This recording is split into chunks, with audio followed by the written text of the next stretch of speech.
vein in Mamelodi now, where the Umkhonto weSizwe Party is hosting its Solomon Mahlangu Memorial Lecture. It's set to be delivered by the party leader, Jacob Zuma. Newzroom Afrika's Katleho Sekhotho is in Mamelodi with an update. Kat, just walk us through what can be expected from this lecture this afternoon.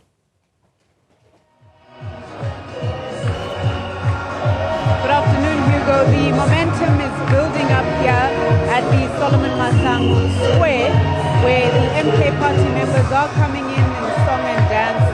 And it's all about the anticipation ahead of that keynote address by leader of the MK party and former President Jacob Zuma.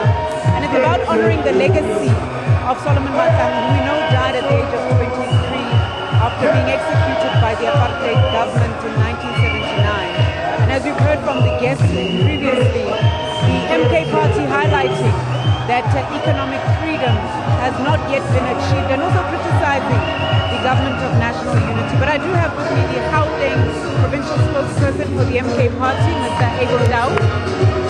Thank you so much for your time. Tell us about what you see as the MK party between the squabbles, I guess, between the government of national unity and particularly the VAT hike increase that's really been in the courts. There's been a fight against it. What do you make between the tensions of the GNU? Look, we have been very clear as MK party that one, we will never form a government with a racist DA because it stands for the perpetuation of black suffering. And unfortunately, we've also maintained that the ANC has sold out on the revolution and hence the advent of MK party. Now, there is no need for the ANC to be forming a government with the ANC. We know that the DA had gone out to say they will vote for the VAT if then the ANC would give in to certain demands, which some of those were to reverse the gains of this democratic dispensation. And standing where I am today and commemorating Solomon Mahlangu is but part of the responsibility that we have, that we must tell future generations that this struggle was not for free, that young people lost their lives in the pursuit of a free, particularly South Africa and in particular black people, that we wanted our land back and we wanted to participate in the economy that even today, 30 years later, is predominantly in the hands of the minority white people of South Africa. And so MK party is unapologetically standing where we say we want to restore the dignity of black people, and the rise in VAT would have undone that project of bringing back dignity for our people.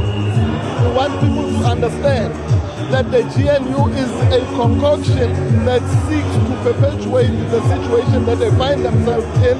It does not seek to improve the education system that has produced people that cannot be absorbed in the economy, that has produced the economy that is without growth and cannot absorb our young people.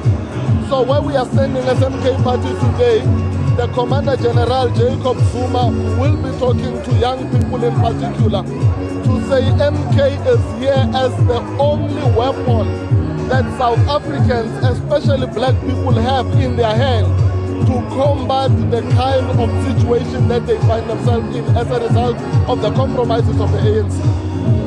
And I guess just another one, local government elections are coming up next year. How as the MK do you prepare for this road, looking at what's currently happening now from a political standpoint? Look, MK party is very clear that in Gauteng we want to win Johannesburg outright, Ekurhuleni and Tshwane outright, as well as Mogale City and Morafong and Sidibe. We want to be the government without having to create a concoction with other people, that concoction called a coalition or whatever. So we are saying to South Africans, we have brought together some of the most skilled individuals who have served in different spaces and have got the experience and the knowledge to lead this municipality so that we bring back the dignity of black people.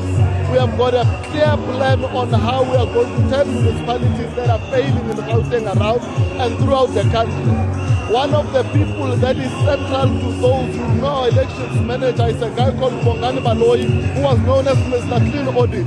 Now there's a number of such individuals who are part of us, who are going to make sure that we turn municipalities around come 2026. Thank you so much.